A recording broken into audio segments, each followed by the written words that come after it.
Amazon, যা পৃথিবীর ফুসফুস নামেও পরিচিত, এক সুবিশাল দুর্ভেদ্য জঙ্গল যার গভীরে লুকিয়ে আছে হাজারো অজানা রহস্য। এমন সব গল্প যা আমাদের কল্পনাকেও হার মানায়। ছোটবেলায় আমরা হয়তো সোনার শহরের গল্প শুনেছি, যা লুকিয়ে আছে এই জঙ্গলের গভীরে, কিন্তু আজ আমি আপনাদের এমন এক রহস্যের কথা বলবো যা কোনো গল্প নয়।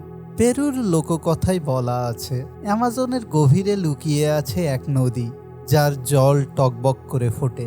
এমন এক নদী যেখানে কোনো প্রাণী পড়লে সাথে সাথে সিদ্ধ হয়ে যায়।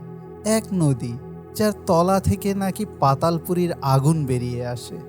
বহু বছর ধরে অভিযাত্রী এবং বিজ্ঞানীরা এই গল্পকে নিছকই এক লোককথা বলে উড়িয়ে দিয়েছেন, কিন্তু কোনো জীবন্ত আগ্নেয়গিরি কাছাকাছি না থাকলে নদীর জল ফোটা বৈজ্ঞানিকভাবে প্রায় অসম্ভব।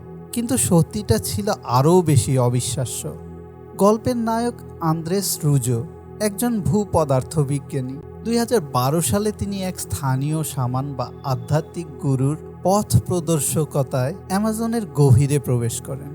সেখানে পদে পদে ছিল বিপদ, কিন্তু দীর্ঘ এবং কঠিন যাত্রা শেষে তিনি যা দেখলেন তা তার জীবনের সব ধারণা বদলে দিল। তিনি দেখলেন লোককথা যে সত্য।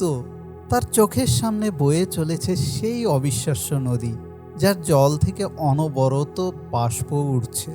এই নদীর নাম সানাই টিম্পিস্কা, যার স্থানীয় অর্থ হলো সূর্যের গরমে সিদ্ধ। প্রায় 6.4 কিলোমিটার দীর্ঘ এই নদীর জল এতটাই উত্তপ্ত যে এর গড় তাপমাত্রা প্রায় 86 ডিগ্রি সেলসিয়াস।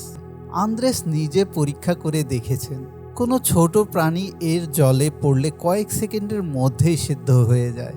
কিন্তু সবচেয়ে বড় প্রশ্ন ছিল, কাছাকাছি কোনো আগ্নেয়গিরি না থাকা সত্ত্বেও এই নদীর জল কেন ফুটছে?